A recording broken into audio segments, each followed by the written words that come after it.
Hey, welcome back to the TK Breezy channel, guys. I got a nice video coming up for you. Seeing that we're getting real back into in-person tournaments. I know we've had a couple already, but we're getting even further into them. We got a big tournament group coming up pretty soon with Genesis, Pound, and Low Tide City, and so thought it was a good time to refresh people about etiquette at tournaments, gaming wise, not be FGC, be it Smash, be it Rocket League, Apex, all that good stuff. I got 5 do's and don'ts for you. We're gonna go do, don't. Throughout the entire video, and then we're gonna keep it moving. So our first do is have all your travel plans figured out before you get there. Now, I don't know why this is so popular, where people will like get the flight and not really have a place to sleep, or like bathe, or like not have enough money to eat.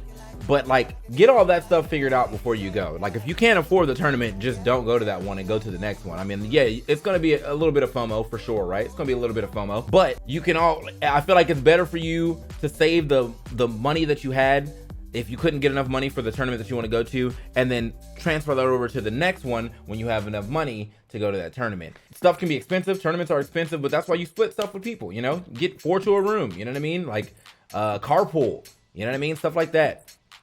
If you do not have the money, that's probably not the tournament for you. And that rolls directly into our first don't. Don't even go if you don't have the means to take care of yourself. You know what I mean? If you don't have the means to take care of yourself for the weekend, it's not time for you to be at the tournament, bro. Like, you need to get your money up. Like, for the nicest way that I can say, get your money up, bro. Like, there's no reason going there to starve yourself. There's no reason going there to beg people if you can sleep on their floors. Like, there's no reason in any of that. You know what I mean? Like, that's not good. That's not nice. That's also putting pressure on people to like help you out when that wasn't originally in their plan. Like, if I bought a hotel room for me, right, and I spent all my money in that, and then you come up to me, even if we're friends, like you come up to me and you're like, hey man, like I really just need a floor to sleep on. Nah, man. Like, you should have thought about that before you came. You know what I mean? Like, that's nah, bro. Like, and I'm not gonna feel bad for saying no either, especially if I came out of pocket for the whole room. Nah, man. Nah. I've definitely skipped some tournaments back in the day too, that I wanted to go to. I now get hired for tournaments, so it's a little different, but I still have to, have money to take care of myself as far as like food and Ubers and stuff like that, and anything I want to do outside the venue. So if I don't have the means to do that, I'm probably not gonna go, even if I did get hired. That's just me though. Our next do play a lot of friendlies, and I don't mean just with the people that you play with friendlies, like at your local or at your house. I'm talking about like your friends that are in different states. Play friendlies with them a bunch. You know what I mean? Like, I can play, like when I lived in Maryland, I could play Pink Fresh whenever, right? But if I go out to Genesis, then I want to play like Charles. I want to play like Bam, my other boys that I don't get to see that often, or whatever. Now, I'm not saying you shouldn't play anybody in your region, because that's good practice regardless. Get out there and use that opportunity to actually like get more matchup practice from different regions and different play styles, instead of the same person you've been playing for like the last 5 years. You know what I'm saying? So definitely get in there, get yourself some friendlies, ask for friendlies, money matches, or whatever. People will say no. That doesn't matter. Sometimes, there could be a serious like money match going on, or they're just kind of trying to practice something. It's cool, man. Find them later, or go find somebody else to play friendlies, man. I mean, like, no is not the worst thing you will hear if someone's like, hey man, can I get into those friendlies? Like, oh man, now we don't like doing rotations. All right, cool. Go find another TV that does rotations. It's fine. So that rolls over into our next don't, and this one kind of all encompassing, but it does have many like meanings. Don't be an asshole, and that means like to the staff, to other players, to the women at the event, since that seems to be a really big one. Who can also just be players, by the way, which just seems to kind of go over people's heads, to the production, to anybody who's working, all that other good stuff. Just don't be an asshole, man. Like, we're not trying to have that energy out there. We're not trying to have people come ruining the tournaments. I understand that frustration can definitely set in on you when you lose, especially if you lose to someone that you don't want to lose to, or you lose to a certain play style that you don't want to lose to.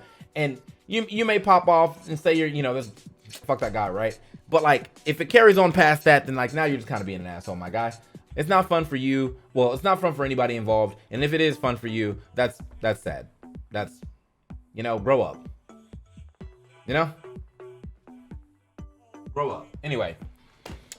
So yeah, that's it. That's gonna be on that one. Don't be an asshole. You know what I'm saying? Like that's applies to a lot, and we'll even hear more about that a little later into this into the do's and don'ts. Our third do talk to your favorite players, even if it's just a small compliment, or you just want like an autograph or a picture. Like you're obviously in the room with someone that you probably look up to in that way. You know what I mean? Like you see MKLeo, he's not currently actively sitting at a set. You know, he's just sitting in the crowd chilling, and you want a picture with him? Go get that picture, man. Don't be afraid. Most top players are nice. You just got to approach them at the right time, man. And like, you know, if I'm sitting out in the crowd, you know what I mean? This applies to commentators, just any influencers there anyway. But if I'm sitting out in the crowd and I'm not like, there's not a headset on my head, you can definitely come talk to me. Like, you know, hey man, like love your commentary. Hey, can I get a picture? Hey man, like, you know, you got any tips? I don't normally like giving commentary tips because I feel like right now Smash commentary is kind of solved, if you will. It's hard to tell someone like to keep grinding when like the people at the top are still like busting ass. So, but if you ask me for some general tips, yeah, I mean, I'll still drop a couple at you. You know what I mean? You know, there's no real celebrity here in Smash, because the thing is, you as a O2er are still in the same event as MKLeo, who could win the tournament. Like you don't get that in basketball. Like you, as a person who plays in rec league, can't get on the court with LeBron James. Like that's just not gonna happen, right? But you can definitely get into a match with MKLeo. So you guys are still just humans, man. Just, you know, don't let the stardom, you know, or the celebridom like break you from wanting to ever say anything to him. Moving on though, on the other side of this token, don't stalk the top players. Now I just told you to go talk to them, and I meant that. Like, you know, go ahead and get your words in, get your couple words in, tell them, you know, their favorite. But like after that interaction, it's time to go your merry way, bro. You know what I mean? It's not time to sit there and, you know, talk about life with them, invite them to go out to dinner with you, all that other good stuff. Just go your merry way. You got your words in, you got your picture. It was a great time. You know, you got your recognition. It's time to move on, man. I've heard a lot of stories about like people not catching the hint and just kind of following people around everywhere they go. Like, especially if they're going out with their friends. Like if MKLeo and Meister go out to eat, like that doesn't mean that you're invited just because you talked to MKLeo like 2 minutes ago. You know what I mean? Like if me and Coney and EE go out to eat, and you ask me for a picture as I'm walking out, that is not an open invitation from you to come now and eat with us. Like that's not how that works. You know what I mean? The stalking stuff, it's real weird, man. I've definitely heard some pretty interesting stories about how people have been like followed around by people. So that's why we used to call them Lumas. You know what I mean? Feel me? You'll get it if you'll get it. Anyway, moving on. Do hang out with your friends outside of just playing the game. You know what I mean? I mean, like, go eat, go to a bar if you're over the legal drinking age, obviously. Learn more about the person behind the tag. I think that's one of the reasons why, like, my best friends are my best friends. Like, yeah, I met Marcus, Pink Fresh, and Coney, Zach, from Smash, but then we have other similar interests, and we go hang out and do other stuff. You know what I mean? Like, me and Marcus have we have a very, like, in tune interest in music. And honestly games too. Me and Coney, you know, that's been my man's 100 grand for like last 12 years. We used to live together at some point in time. Like, learn more about the person outside of how they press buttons and who their main is. You know what I mean? Ask them what their favorite music is. Ask them what their other favorite games are. You know, like ask them what they like to eat.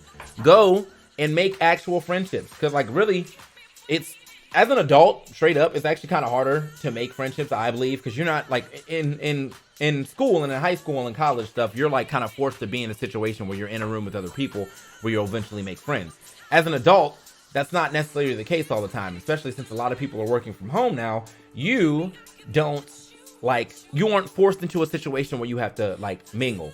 And that's where tournaments come in. You're in a room full of like-minded individuals based off of like your common interest of like in this game, but then you can find other common interests about, you know, other things in life, you know, music, movies, other games, all of that good stuff. So definitely make more friends, or make friends higher than just friendlies. Feel me? Like go out there and make some true lasting friendships. So moving on to our second to last don't. Do not, and this is like a personal one, do not talk to the commentators when they are working. Like, that's just, I understand that, like, we're out, like, the commentary in Smash is not, like, in some booth, like, away from, like, the general public. So people can definitely walk up and talk to you. Like, that's not the time. I've been asked like things like, oh man, do you know when singles is gonna start? Or, oh, do you know where pool A3 is? Or just all kind of random stuff that, like, I'm not a TO, man. I'm there to do my job.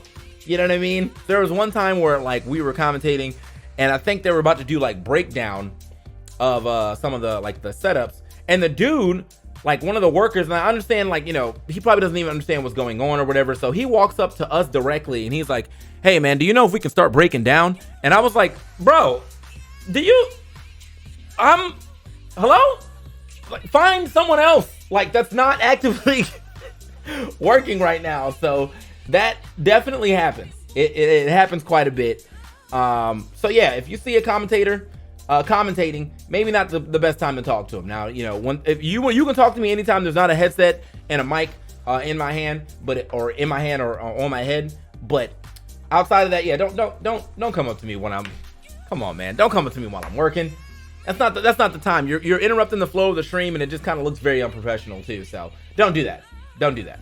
And then moving on to our last do take some time to catch some good matches, man. Especially in top 8. I think that the novelty of watching matches sometimes get lost because people just kind of get into this, like, I got a friendlies all day. Yeah, I mean, like, there's so many times to, like, watch like people or the people that you want to watch, and there's also a lot of time that you can actually sit and play friendlies. But around top 8 time, around top 16, almost all the matches are good, and you probably have a favorite player that is in that top 16, top 8, and you know, you probably have a player that plays your character, so you can potentially learn stuff like that too. And in general, it's just a spectator sport, man. It's just a spectator sport. So I'm not sure why that's like, I don't know, like, I feel like I see that quite a bit, mostly on the ultimate side, where like top 8 starts and not everyone is down to like be a spectator. In Melee, I feel like people are way more spectator-ish or spectator-y than ultimate. But I'm telling you, man, there's good matches all through top 8. If I'm not commentating top 8, I'm definitely watching top 8. So yeah, definitely take some time to find yourself watching a couple matches with your boys and all that other good stuff. But on the other side of this, the last don't of a in-person tournament, do not be obnoxious with your cheering, bro. There's a big difference between cheering for the man that you want to win, or the person that you want to win, and just literally making noise. Okay, there was a dude at Glitch who was like literally maybe 10 feet away from the commentary mic, and it was picking up everything, and he was just yelling. It wasn't even coherent shit. He was just yelling. Like, that's not cheering. That's not cheering. You're ruining other people's experience. Like, that just, like, what are you doing? You know what I mean? Like, that's dumb. So don't do that. Don't do that. That's not it. Definitely cheer, you know, let's go Leos, let's go Spargos. You know, you got this, you know, you got this, oh, I forgot his name now. Oh, you got this Cola, you got this Riddles, all of that other good stuff. Like, you can do all that, but once you start just, you know, yelling, you're ruining the experience for everyone involved. And I'm pretty sure the player that you're yelling at probably doesn't even like that shit either. So, yeah, so those are the 5 or do's and don'ts, but I do have a bonus for you, just especially in this time, still dealing with quarantine. Do keep your fucking mask on, okay? Like, what are y'all doing? Okay, like, follow the CDC guidelines, bro, or at least the tournament guidelines. I'm sick of watching people, okay, walk around the venue masked off. You know what I mean? Like, probably fake the COVID test. You know what I mean? Don't be that dude who's walking around with the mask off, you know, talking in everybody's face and shit. Keep your mask on, okay? Keep your goddamn mask on. All right? I'll find you, bruh. I'll find you. Anyway, that's going to be it for this video, man. Thank you guys for watching another TK Breezy video. If you would like to catch all this action live, then obviously come on through to the stream at twitch.tv/TKBreezy. If you haven't already, make sure you hit that subscribe button. Very much goes a long way. Very much appreciate it, so you can keep up with all the videos that happen here. Seeing that, you know, we got content, baby. We got content. With that being said, man, I will catch you guys on the next video. Have a good life. Be safe. And peace.